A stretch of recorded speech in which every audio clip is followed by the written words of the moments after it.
ঝটফট 5 মিনিটে রেডি করে এলে করি নুডলস এলে করে রান্না করলে এমন কেউ না মজা করি না খাইব।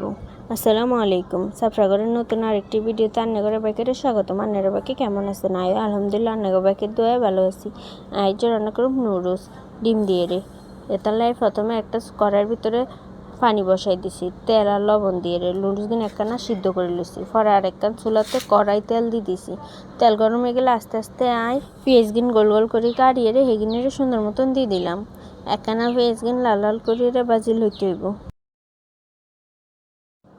পরে দিয়ে দিব কাঁচামরিচ আর পেঁয়াজ ভালো করে একখানা লাল লাল করে রে বাজতে হইব।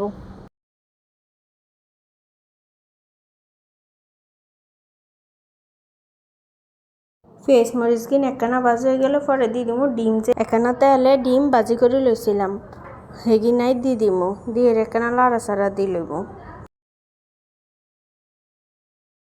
পরে দিয়ে দিব একখানা দইনার ফাঁকি, দিয়ে একখানা লাড়াচাড়া দিলাম। পরে দিয়ে দিব টমেটো কুচি কুচি করে কাটি রাখছিলাম হেগিন, দিয়ে একখানা ভালো করে লাড়াচাড়া দিলাম। পরে দিয়ে দিব নুডলসের ভিতরে যে মশলা একখান দিয়েছে হিয়ান, দিয়ে পরে এগিনের ভালো করে মিশাই লাড়াচাড়া দিয়ে মিশাই লইতে হইব।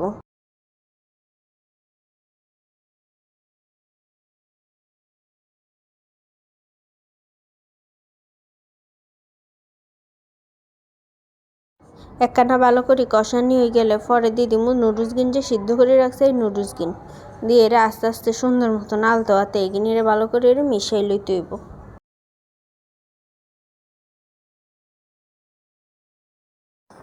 হালকা মিশানো হয়ে গেলে সাইডে যে আর একখান মশলা দিছিল হিয়ানো উপর দিয়ে সুন্দর মতন দিয়ে দিব, দিয়ে হেগিনিটা আস্তে আস্তে সুন্দর মতন মশলার লগে মিশাই লইব।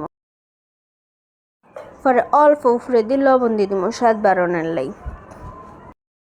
নুডলসের ভিতরে লবণ বেশি লাগে না, কারণ প্রত্যেকটা মশলার ভিতরে লবণ থাকে।